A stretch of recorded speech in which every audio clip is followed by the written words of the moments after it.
নমস্কাৰ বন্ধুসকল, স্বাগতম জনাইছোঁ অসমৰ খবৰ ইউটিউব চেনেলৰ অন্য এটা ভিডিঅ'লৈ। বন্ধুসকল, যিসকল ছাত্ৰ ছাত্ৰীৰ ইঞ্জিনিয়াৰিং ডিগ্ৰী আছে তেওঁলোকৰ বাবে এটা ভাল খবৰ।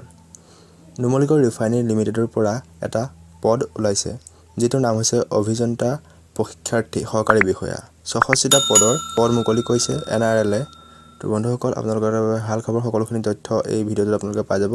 পদৰ নাম হৈছে অভিযন্তা প্ৰশিক্ষাৰ্থী সহকাৰী বিষয়া। পদ ওলাইছে 66টা আৰু নিযুক্তি হ'ব ঠিকাভিত্তিক আৰু পঞ্জীয়নৰ তাৰিখ ইতিমধ্যে আৰম্ভ হৈ গ'ল। 24 জুলাই 2021 পৰা আৰম্ভ হ'ব। 13 আগষ্ট 2021 দিন আছে।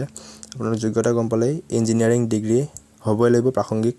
তাৰপাছত আছে কেনেকৈ এপ্লাই কৰিব পাৰিব। ডিছক্ৰিপশ্যনত লিংক আছে, অফিচিয়েল ৱেবছাইটৰ লিংক আছে। আপোনালোকে লিংকত ক্লিক কৰক, পোষ্টটো পঢ়ক, তাত লিংক পাব। আপোনালোকে সকলোখিনি তথ্য গম পাই যাব। এপ্লিকেশ্যন ফিজ কথা ক'বলৈ গ'লে আপোনালোকে জেনেৰেল OBC EWS-ৰ 500 এপ্লিকেশ্যন ফি। SC ST PWD-ৰ কোনো ফিজ নাই।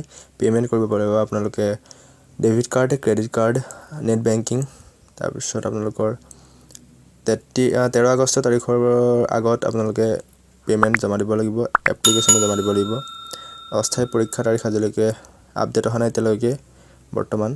এডমিট কাৰ্ডৰো কোনো আপডেট অহা নাই।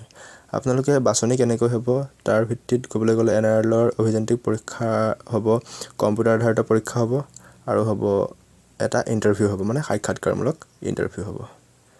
তো বন্ধুসকল, সকলোখিনি তথ্য আপোনালোকে ডেছক্ৰিপশ্যনত এটা লিংক আছে, লিংকত ক্লিক কৰিলে সকলোখিনি তথ্য পাই যাব।